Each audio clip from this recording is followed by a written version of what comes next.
दोस्तों, बात करें गोविंदा की प्रेम कहानी और हुए अफेयर्स की तो किस्सा है कि फिल्मों में साथ काम करते करते गोविंदा को एक्ट्रेस नीलम कोठारी से प्यार हो गया था। मीडिया रिपोर्ट्स की माने तो गोविंदा नीलम से शादी भी करना चाहते थे। ऐसा कहा जाता है कि नीलम के प्यार में गोविंदा ने एक बार सुनीता से अपनी सगाई तक तोड़ दी थी। हालांकि गोविंदा की मां चाहती थी कि वे सुनीता से शादी करे और गोविंदा कभी मां की बात नहीं टालते थे। इसलिए उन्होंने नीलम को छोड़कर सुनीता से शादी कर ली। दोस्तों, गोविंदा और उनकी पत्नी सुनीता की प्रेम कहानी भी किसी फिल्मी लव स्टोरी से कम नहीं है। दोस्तों, ये तो हम सभी जानते हैं कि गोविंदा की पत्नी का नाम सुनीता आहूजा है।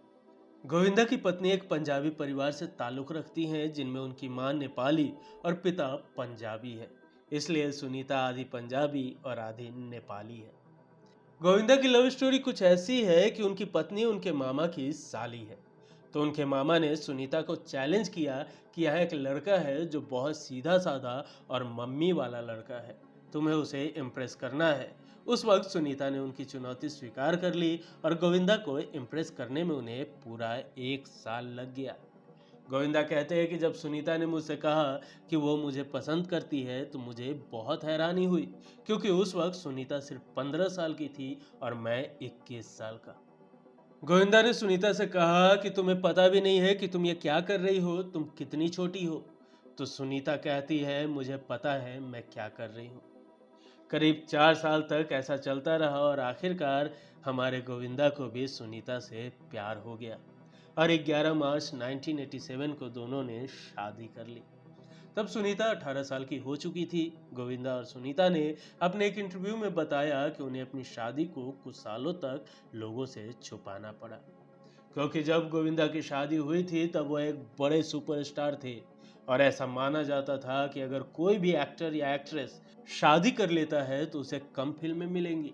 इसलिए दोनों कपल ने अपने रिश्ते को छुपाया। गोविंदा की शादी की बात तब सामने आई थी जब बेटी टीना का जन्म हुआ।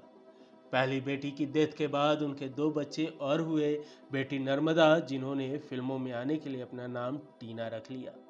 नर्मदा का एक्टिंग करियर अब तक फ्लॉप साबित हुआ है। गोविंदा के बेटे का नाम यशवर्धन है, जो जल्द ही फिल्मों में एंट्री ले सकते हैं।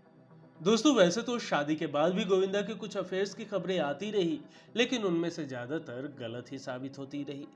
लेकिन फिर उनकी जिंदगी में आई रानी मुखर्जी। दरअसल साल 2000 में आई फिल्म हद कर दी आपने की शूटिंग के दौरान गोविंदा और रानी मुखर्जी एक दूसरे के करीब आ गए। उसके बाद दोनों ने चलो इश्क लड़ाए और प्यार दीवाना होता है फिल्म में साथ काम किया। मीडिया रिपोर्ट्स की माने तो इस वक्त गोविंदा ने रानी पर तोहफों की झड़ी लगा दी थी और अपने परिवार की तब कोई परवाह नहीं किया करते थे। ये रानी का नाम कई प्रोड्यूसर्स को सुझाने लगे। उस वक्त गोविंदा बड़े स्टार थे और रानी न्यू कमर। दोनों हर जगह साथ नजर आने लगे। हद तो तब हो गई जब एक बार एक जर्नलिस्ट रानी मुखर्जी के घर पहुंचा, जहां उसने गोविंदा को रानी के बेडरूम में नाइट ड्रेस में देखा। जब ये खबर जग जाहिर हुई तो गोविंदा की पत्नी अपने बच्चों को लेकर सीधे अपने मायके चली गई। सुनीता ने गोविंदा को सीधे तौर पे हमेशा के लिए छोड़ने की धमकी भी दे दी। ऐसे में गोविंदा को अपनी गलती का एहसास हुआ और इन्होंने रानी मुखर्जी से दूरी बना ली। फिर सुनीता से माफी मांग अपना उजरता घर बचा लिया।